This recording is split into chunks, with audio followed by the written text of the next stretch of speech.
cuts. Okay, that's a number that's hard to get your hands on, too. Let's give you the stated number for just the defense budget, not the VA, not the nuclear weapons, not the intelligence and all that. The official number from 2009 is almost $670 billion for the year. Now, before you say something like, well, Dan, we're in the middle of a couple of wars, of course the cost is high. It doesn't include that.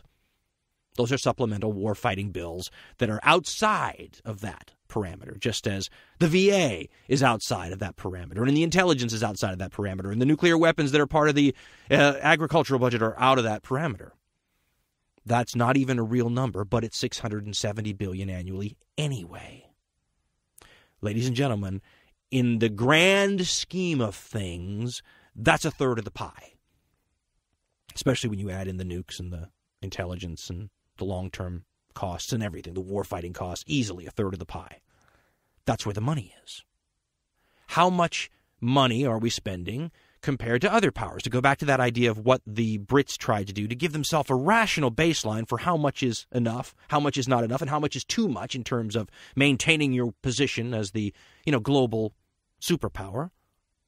Well, the 2009 numbers that I was using cites Great Britain as the second largest military spender, although that flip-flops with France sometimes because their numbers are very close, at about $67 billion.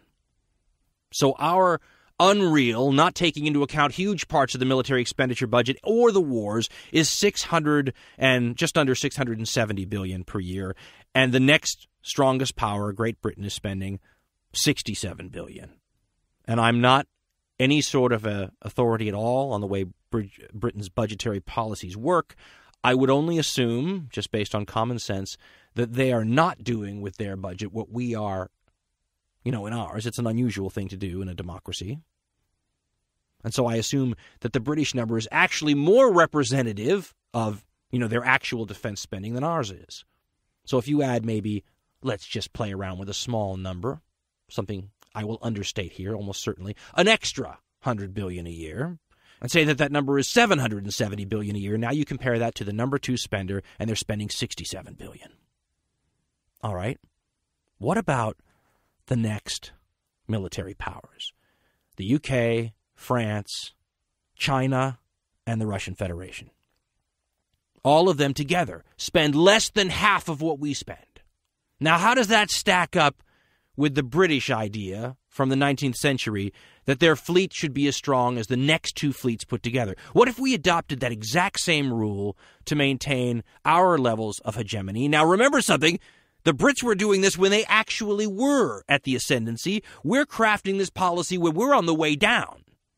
If we want to be as strong in relative terms as the Brits were, while we're on the way down and while they were at their ascendancy, what if we just adopted the same policy? What if we said our military has to be as strong as the next two militaries put together?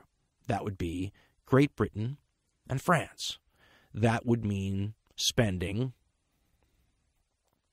about $130 billion a year. Now, remember something. Great Britain and France are in places where they are much more likely to ever be threatened by some foreign power than we are. Those two oceans of ours make us extremely safe. These budgets represent the ability to project power. Of course, we know the defense budget's not really about defending. Sometimes it's about, putting troops in other people's countries and conducting offensive operations. But if you even added a third power, take the rule that the Brits went by in their period of ascendancy, and we adopted during our period of decline, and say you have to have, the military expenditures of the next three major powers put together. Folks, we are still talking about being able to cut $400 billion a year from the budget or more. $400 billion a year, ladies, that's not chump change. That's the real deal. When we talk about, knowing when fiscal conservatives are serious, it's when you go in and say, okay, we're spending $400 billion a year we don't have to spend. That's real savings. That's stuff you could trickle down to the states. That's stuff that would absolutely revolutionize, the infrastructure of the country or the school system or whatever you deemed to be, of tragic importance, something that we've seen just decline to levels that are dangerous and that are non-defense related. Now, let me talk about one aspect, though, that no one brings up and that would be interesting to conduct an experiment with regardless. Are you folks familiar with the term military Keynesianism? Military Keynesianism is an idea that, here's the way the story goes. Supposedly, in the middle of the Second World War, 1943, maybe 1944, depending on, which particular meeting or occasion you're talking about, the people who were going to be in charge of the world when the war was over begin planning what the post-war world's going to look like. And in the United States, among some people in some circles, including corporate circles, there was talk about how much the war had helped get the United States out of the Great Depression and how much anxiety there was that maybe once the war was over and we returned back down to peacetime military spending levels, that might just take you right back into the conditions that existed before the war happened economically. The U.S. Depression, we start pulling out of that in 38 and 39, 1938 and 1939. You go through the war, 1945 comes around, you go back to those old levels, and you just economically get sucked right back into it. And so a proposal was made to continue wartime spending after the war was over, and for economic reasons. There was talk about the ability for full employment to be reached if you kept the military large, for two reasons. One, you take people out of the workforce, put them in the military, but also because you had a massive influx of money coming from taxpayers and going right to business. The people who made these tanks, people who made these planes, that's the military-industrial complex that Eisenhower spoke of. It's a little like an addiction, though. And you wonder if, like an alcohol addict, if you cut off, this supply, if you decided tomorrow that we don't need this huge defense spending based on our needs and, as a declining hegemon, we can't afford it, would we get the DTs? Would we, start shaking and have seizures and, the DTs can be fatal? Would we go back to the conditions that prevailed before we adopted the idea of military Keynesianism? That's interesting to speculate about, too, because, ladies and gentlemen, if that's the case, that would mean that we've gotten on a train that we can't get off of. It would be akin to an addiction in many aspects. Yet at the same time, as they always say in those multi-step addiction programs, the first step toward getting help and recovery is acknowledging that you have a problem. If those people in places like the State House in Wisconsin, these Republican budget cutters, if they want to get up there and make the case that, we are in extraordinary times and we need to consider extraordinary measures in order to get our house in order because, it's over. I mean, the time of dithering is past and we've hit an economic wall and we no longer have any choice. We have to look at things that were unacceptable to look at before. How are we not looking at our defense expenditures? And once you do that, then you have to look at what you ask your military to do.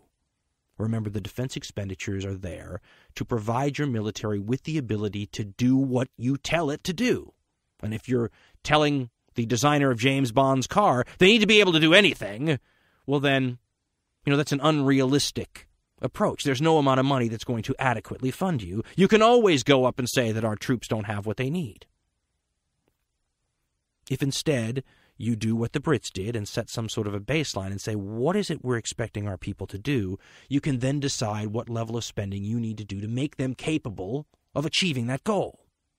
It's time we look at the challenges that we adopted as a country during our ascendancy, during the time in the 50s and 60s when we were stronger in relative terms than the Brits were in the 19th century.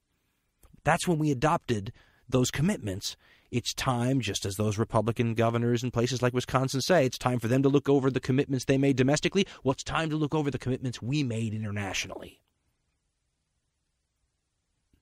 There comes a time when adopting programs to pay for the defense as you see it of your nation, if they are so out of whack with your needs and your capabilities, that in and of itself undermines your security. Not to mention your liberty and all the other things that it warps, your political system. It's all the stuff Eisenhower did warn about in that speech. Well, you go back and you listen to that speech today, and it sounds like a peacenik, hippie sort of speech by comparison to the rhetoric we use now. That's the sort of rhetoric that doesn't even let us have a real open conversation with the American people about whether or not we need, James Bond's car, or whether a simple, tricked-out, gorgeous, expensive limousine would suit us enough.